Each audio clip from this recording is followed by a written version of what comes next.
Hey y'all, just wanted to pop up here and introduce myself. My name is Bailey and I'm the owner and creator behind Reclaim Grace.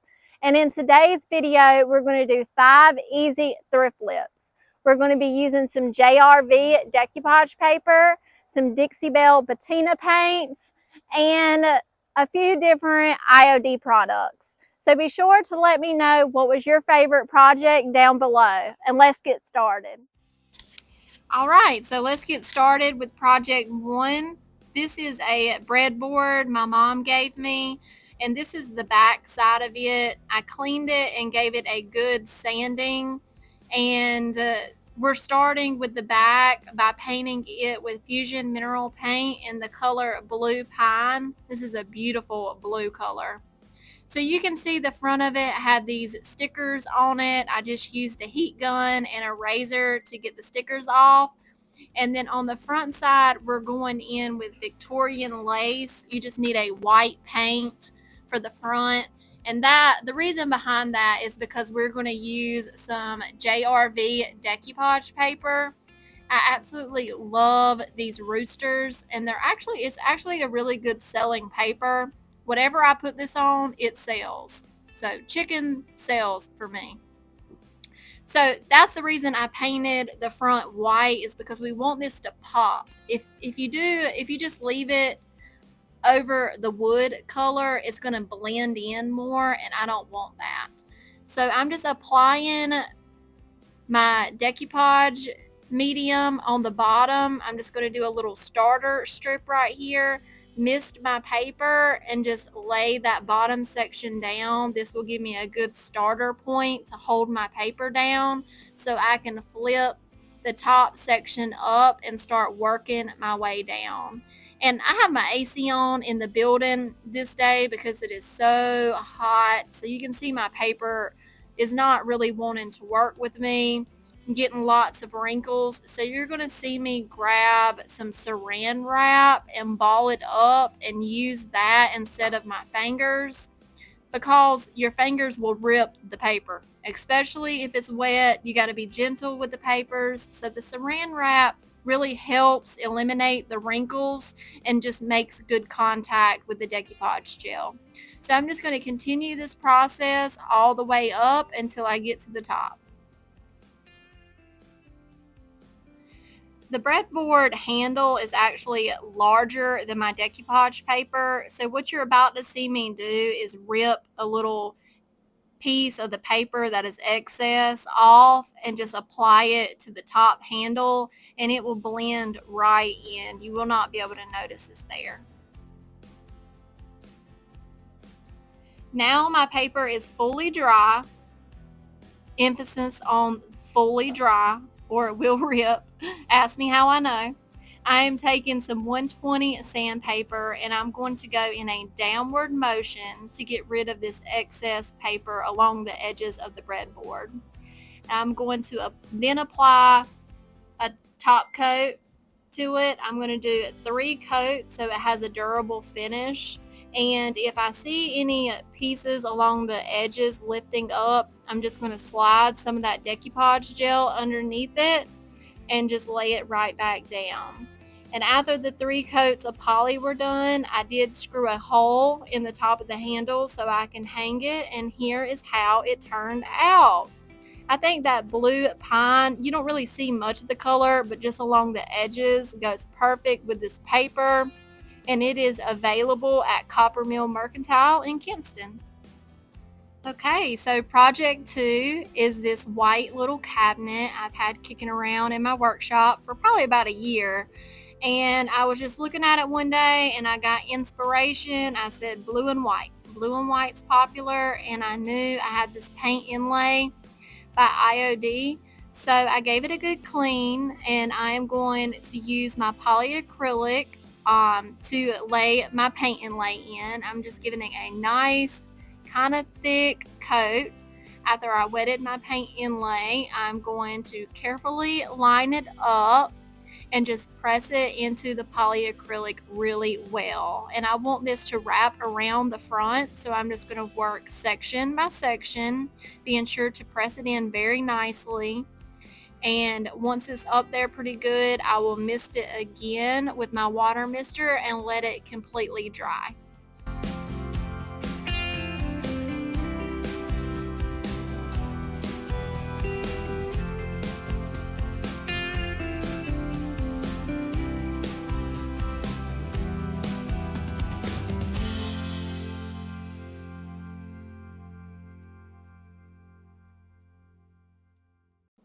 This is what your inlay will look like when it's completely dry. It will have that cloudy look to it, and that's how you know it is ready. So now I'm going to remist it with my mister, give it about 10 seconds, pick a corner, and gently start peeling it back.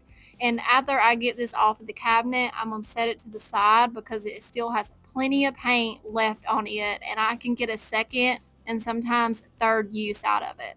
And here is how it turned out. I did add a couple bird stamps to the inside. Y'all let me know what you think about this one. Project 3 is this toolbox I got at a yard sale. I think I paid like $2 for it. It's in really nice shape.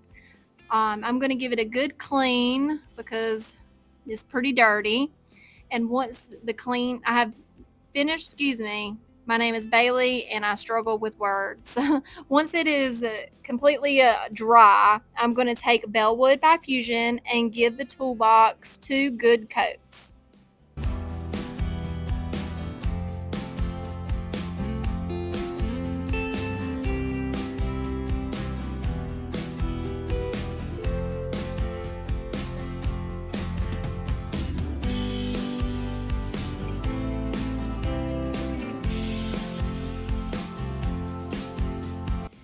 My 2 coats of paint are dry. I'm going to take IOD Transfer, Lover of Flowers. This was a spring 2024 release, and it is beautiful. It's actually from, they say, like a poetry book.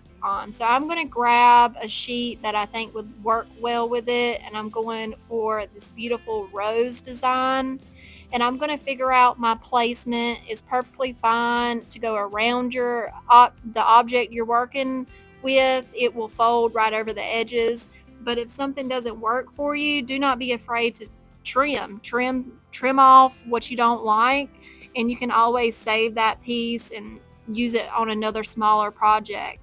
So if you have never used a transfer before, it is super easy. All your transfers come with this burnishing tool I'm using right now. You just pull that backing off, lay it on your project, and you start rubbing. I like to rub all over first, so I make sure it's adhered to really good.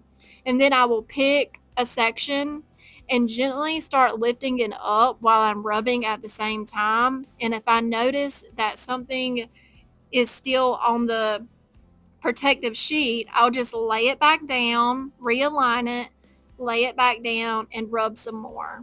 And it works perfectly every time.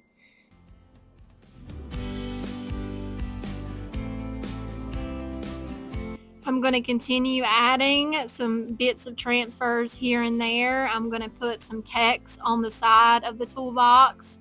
And since I am wrapping it around the front, whenever I get done transferring these, I'm going to take my fingernail and gently cut along the opening of the toolbox so it doesn't tear my transfer when someone opens it.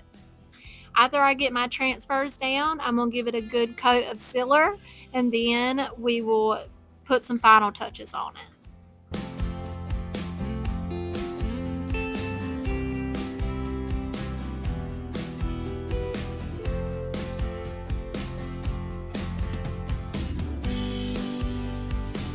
When you're transferring words like this, just be patient and go slow so you don't miss any of the little letters.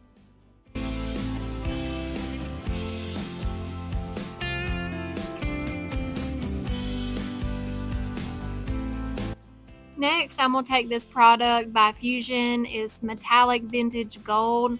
And I just want to add a little bit more detail to the toolbox. And I'm going to go around the locking mechanism just to add that final touch. And y'all let me know what you think about this toolbox. I think I had it for about $15 at Copper Mill, and it sold within a week.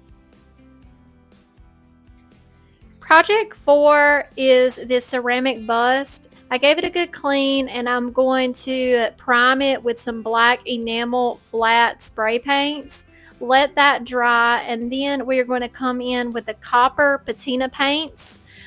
This is truly an amazing product. It actually has metal inside the paint. That's what you can see when I'm stirring it right there. So I'm going to take an old brush that I really don't care for, and I'm going to pounce the paint all over this bust and get into the details really well, like the hair and behind the shoulder blades.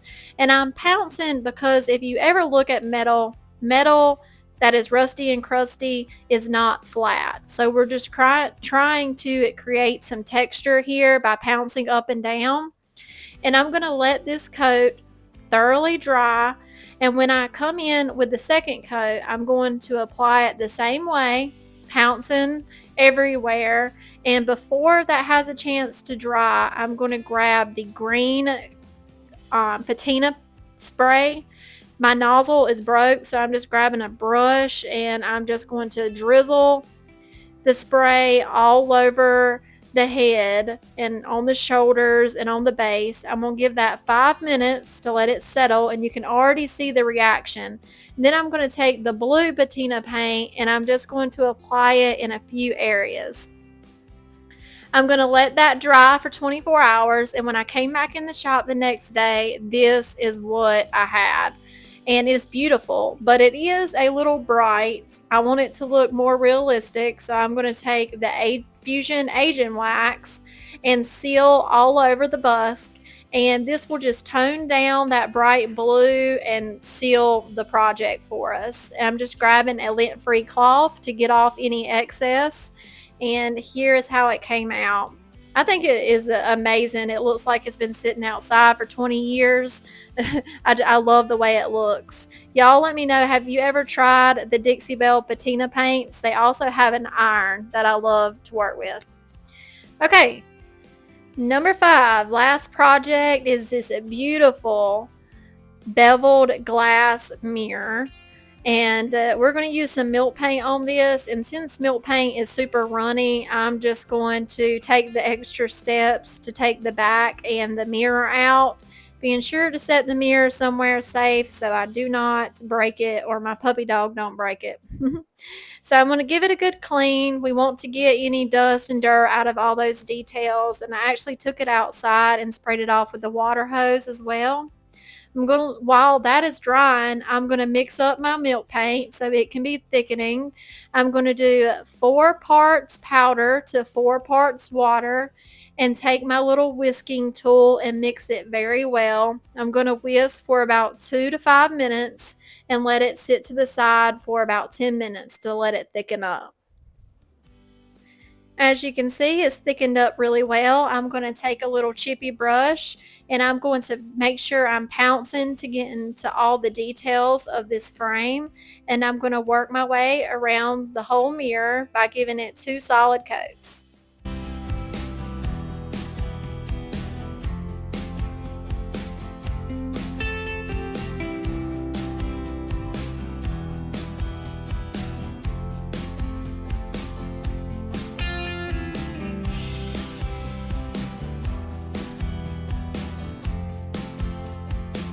After 2 coats, I had really good coverage and lots of crackle. So I just want to bring those crackles out. So I'm grabbing a new chip brush because this product's really hard to clean out of brushes.